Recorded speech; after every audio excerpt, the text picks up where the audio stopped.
Hoje nós completamos 50 anos de vida, de existência. Essa casa espiritual está em festa. Nós estamos felizes porque é uma trajetória, é uma caminhada de reconhecimento das mãos do Senhor. E o importante é que usamos todos os dons, talentos, o ministério para trazer almas para Jesus. A igreja do Nazareno em Olinda é uma igreja que marcha por luta, por fé, não parou jamais. Eu quero dizer para os irmãos que quando eu cheguei aqui, a igreja já tinha 13 anos de vida. 13 anos. Eu estou aqui há 37 anos como membro e 34 anos como pastor. Eu me sinto honrado, feliz pela caminhada, pela vida dos antecessores, né? Que deram aqui, eu conheço. Inclusive hoje nós vamos dar alguns testemunhos, né? Alguns ainda estão vivos, né? Vamos falar aqui. E para nós é uma honra, porque eles começaram, lançaram a pedra fundamental dessa casa, e hoje nós podemos colher os frutos. Já saíram daqui muitos pastores, muitas igrejas se formaram, muitos ministérios cresceram, muitos líderes nós descobrimos nessa casa, estamos descobrindo, porque é assim que a igreja é do Senhor. A igreja não é só organizacional, a igreja é um organismo vivo. Significa que todos devem trabalhar, todos devem exercer dons e talentos espirituais na obra de Deus. Falo isso, irmãos, porque é muito bom a gente ver a igreja trabalhando, cada um dentro da sua área de atuação e exercendo com poder, né? Eu não quero me alongar, mas eu preciso falar isso para vocês. A igreja só é igreja quando vocês estão trabalhando. A igreja só é funcional quando o organismo, né, está trabalhando. Nós temos pessoas aqui que trabalham em laboratório e área de saúde, sabem muito bem disso, né? Quando o organismo tem algum problema, o corpo fica debilitado. O corpo fica com dificuldades para trabalhar normalmente. Então, assim é a igreja. Todos trabalham e a igreja é um corpo vivo. Corpo vivo. Eu gostaria, irmãos, de ler com vocês Mateus, capítulo 16, a partir do versículo 14. Ou vamos ler a partir do versículo 13, que é poucas coisas.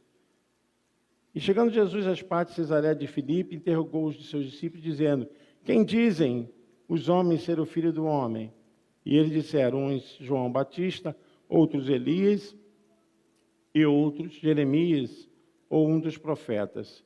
Disse-lhes ele, e vós, que dizeis que eu sou? E Simão Pedro respondendo disse: tu és o Cristo, Filho do Deus vivo. E Jesus respondendo disse: bem-aventurado tu és, Simão Barjonas, porque não foi carne e sangue que tu revelou, mas meu Pai que está nos céus. Pois também eu te digo que tu és Pedro, e sobre esta pedra edificarei a minha igreja, e as portas do inferno não prevalecerão contra ela. Eu te darei as chaves do reino dos céus, e tudo que ligares na terra será ligado nos céus, e tudo que desligares na terra será desligado nos céus. Então nós temos aqui, primeira vez mencionado na Bíblia, a palavra igreja. Igreja que é sair para fora, que é ajuntar. E nós podemos ver aqui que Jesus faz aos discípulos uma pergunta: o que dizem os homens a respeito de quem eu sou? E a gente vê algumas figuras importantes, né? veterotestamentária ali, Elias, Jeremias, e um dos profetas, símbolo da pregação, símbolo da exortação, símbolo da profecia de Deus entre o povo. Mas Pedro vai além.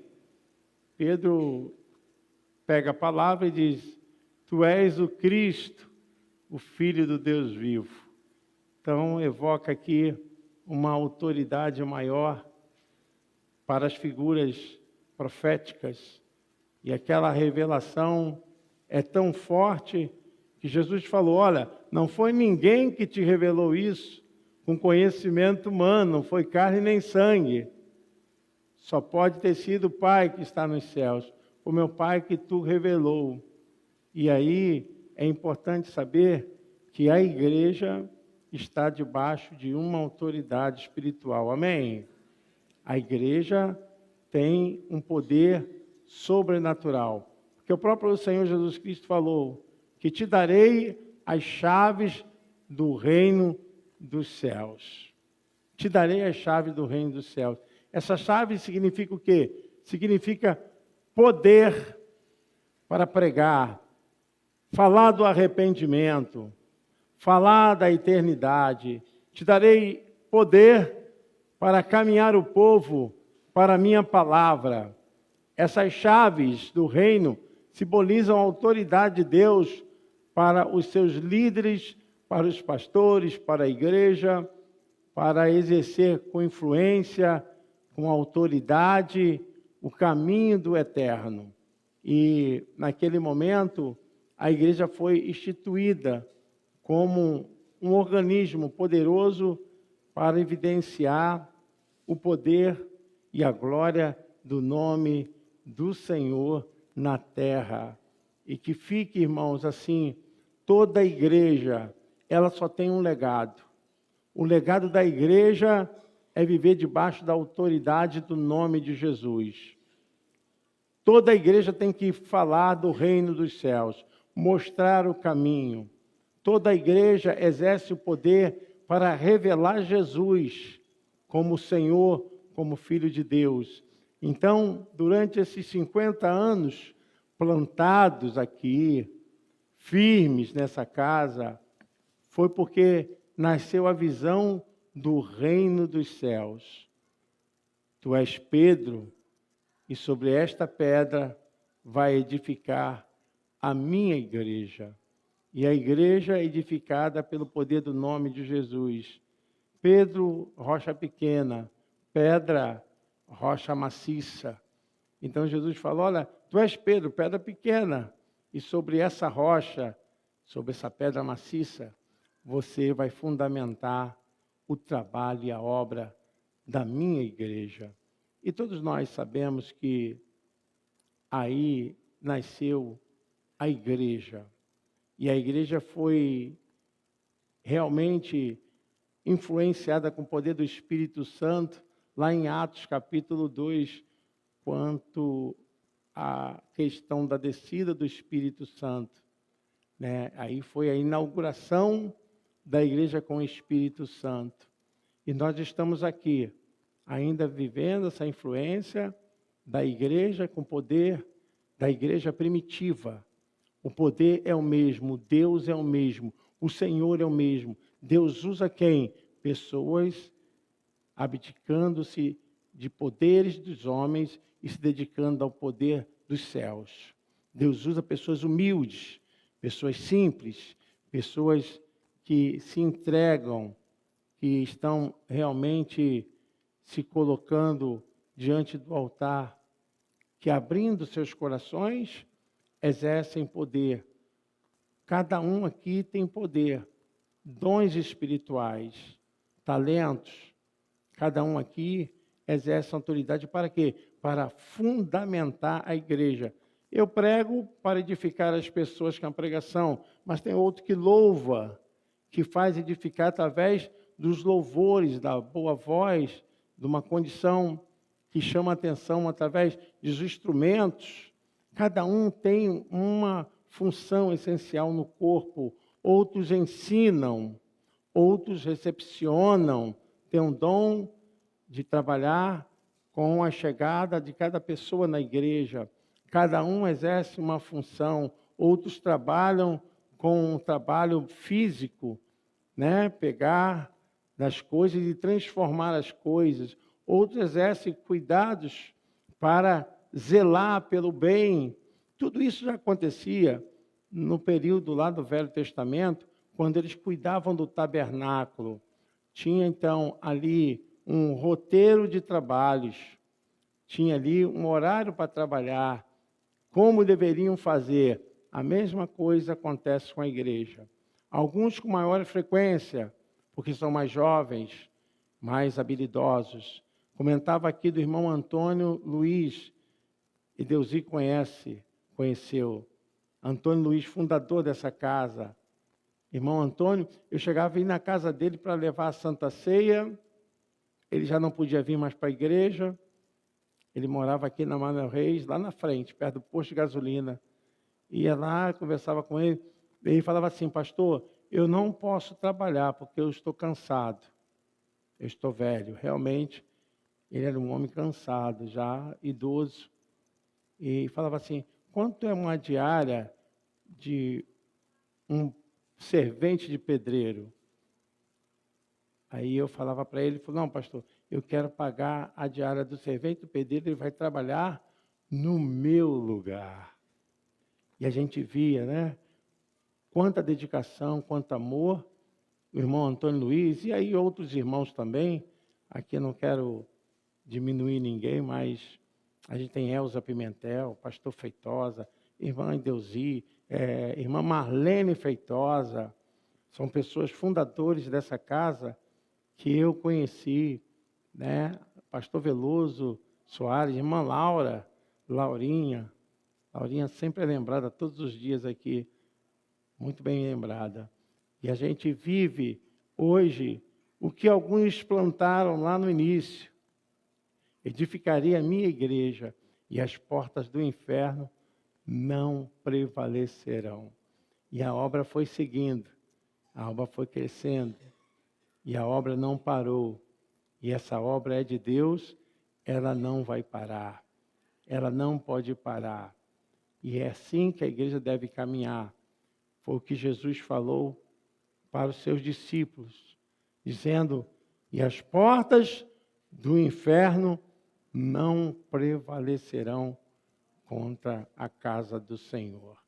Nós hoje estamos completando 50 anos, pela misericórdia de Deus, todos aqui edificados na palavra. A nossa preocupação é a condução de termos uma igreja que não saia da palavra e nem da orientação do Espírito Santo. Porque tudo aquilo que foge da palavra se torna herético, heresia. E a igreja não está aqui para agradar as pessoas. Nós estamos aqui para recebê-los bem, para tratá-los bem, mas não para negar a palavra, para criar uma maneira de manter a pessoa aqui no pecado e no erro. Jamais. Jamais nós queremos criar uma igreja que viva oscilando na palavra, mas que a igreja possa continuar pregando a palavra com verdade, com toda a sua autenticidade, e que a igreja continue, porque os tempos virão, porque nós não sabemos, mas a volta de Jesus pode acontecer agora, ou amanhã, ou depois. Então nós temos, como pré-tribulacionistas, ficarmos atentos, porque a qualquer momento Jesus pode voltar. Nós estamos aguardando o arrebatamento da igreja. E biblicamente, né, escatologicamente, só subirão aqueles que estiverem firmes, que tiverem verdadeiramente vida permanente com Deus. Nós não estamos falando de religiosidade, nem tampouco da pessoa estar aqui simplesmente por fazer as coisas, mas com o coração, com a alma, no Senhor, em santidade, que é o nosso lema, que é o nosso legado, para essa grande ação desse encontro, né? A Bíblia diz que ele aparecerá nos céus, a igreja será arrebatada, o encontro dessa ação será nos céus. E nós queremos continuar até que ele volte, né? Como igreja, como povo de Deus, mantermos a nossa fé, nossa esperança, nosso chamado. Não pense que aquilo que você tem é para uma coisa para ser vista pelos homens, para você se alegar com o que você faz. Aquilo que Deus te deu, que você tem, é para exaltar e edificar a igreja. Então nós não podemos jamais sonegar os dons que Deus nos deu. Porque tem pessoas que são muito humildes, mas essa humildade também retrata uma ação contra o Espírito Santo. Ah, não, mas eu não posso, eu não sou tão capaz. Você é capaz sim, se Deus te deu dom espiritual, esse dom tem que ser exercido. Se Deus te deu talento, esse talento tem que ser colocado em prática. Então, Deus quer que todos se envolvam nessa obra. 50 anos, um legado de santidade, de pregação, de amor, de muitas lutas, muitas cicatrizes, porém, de muitas vitórias. Amém? Você pode aplaudir o Senhor?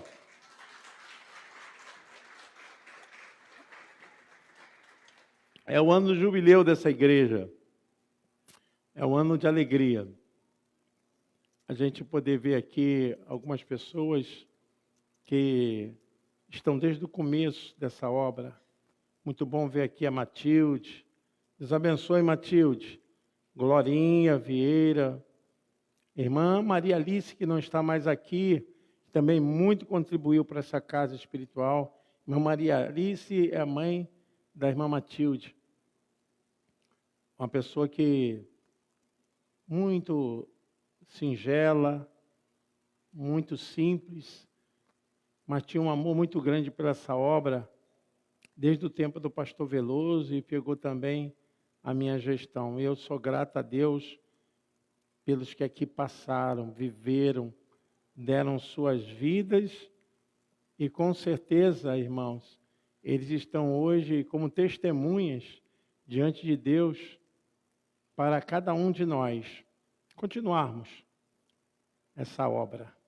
Deus possa nos abençoar, Deus nos dê um restante de programação que venha nos trazer alegria, momentos de choro também, de lembranças, de imagens, de momentos que aqui vivemos, mas sabendo que essa obra continua, ela não pode parar. Deus abençoe vocês. Feliz aniversário, Igreja do Nazareno em Olinda. Deus abençoe, dê força a vocês. Aos poucos, nós estamos descobrindo novos talentos, novos líderes, novos pastores. E é assim que é a obra de Deus. O povo é visto como uma figura em que Deus cuida. E no meio do povo, Deus tira aqueles que estarão à frente, estarão trabalhando no oficialato da obra. E que Deus possa abençoar vocês. Parabéns para você, é minha alma quem diz que o Senhor te abençoe e te faça feliz. Parabéns para você, a minha alma quem diz e te faça. Parabéns para todos vocês.